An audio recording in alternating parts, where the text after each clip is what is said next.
د کندهار د سمنټو فابریکې د جوړولو چارې په چټکتیا سره روانې دي. د اوبو او انرژۍ سرپرست وزیر مولا عبداللطیف منصور د یو مهم بند د جوړولو خبر ورکړ. السلام علیکم. د امپراتور ټي وي چینل درنو لیدونکو ستړي مشئ.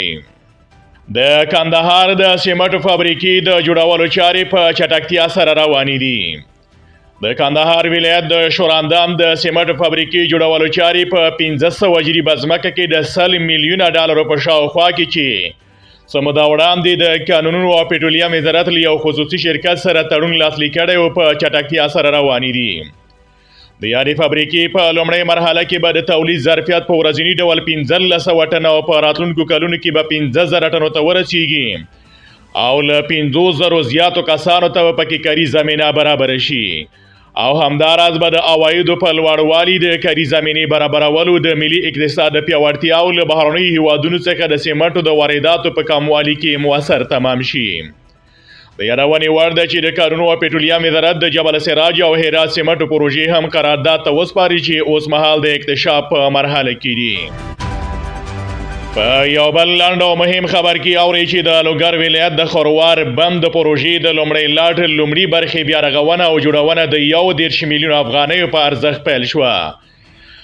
دغه پروژه د اوبو او انرژۍ سرپرست وزیر مولا عبداللطیف منصور د لوګر ولی مولوي ضیاء الرحمن مدني د افغانستان د اسلامي امارت د لوړپوړو مسؤلینو او د لوګر ولایت د مشرانو په شتون کې پرانیستل شوه او عملي چارې پیل شوې. د اوبو او انرژۍ سرپرست وزیر مولا عبداللطیف منصور دغه پروژې د پرانیستي پر مهال په هیواد کې سرتسري امنیت یو الهي نعمت وباله او ویل چې اوس د هیواد د اقتصادي پرمختګ او پراختیا وخت رسیدلی دی. د اوبو او انرژۍ وزارت رهبري په دې برخه کې د افغانستان خلکو ته ډاډ ورکوي چې په رښتینې توګه هڅه کوي چې خپل مسؤلیت په ښه توګه ترسره کړي.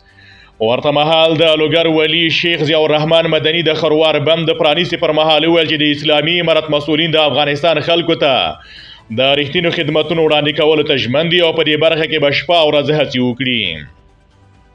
د یادونې وړ ده چې د خروار بند د جوړولو چارې د لومړي ځل لپاره د داود خان د حکومت پر وخت پیل شوې وې خو له بدمرغه د ځینو ستونزو له کبله یې چارې نیمګړې پاتې شوې.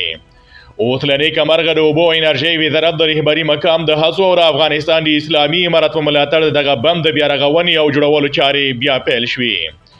د خروار بند د 14 متره په لوړوالي او د 140 متره په اوږدوالي د 19 میلیونه متر مکعب اوبو د ذخیره کولو وړتیا لري او تر بشپړېدو وروسته به کابو 6,000 هکتاره کرنیزه ځمکه خړوبه کړي چې نږدې 14,000 کورنۍ به ورڅخه استفاده وکړي.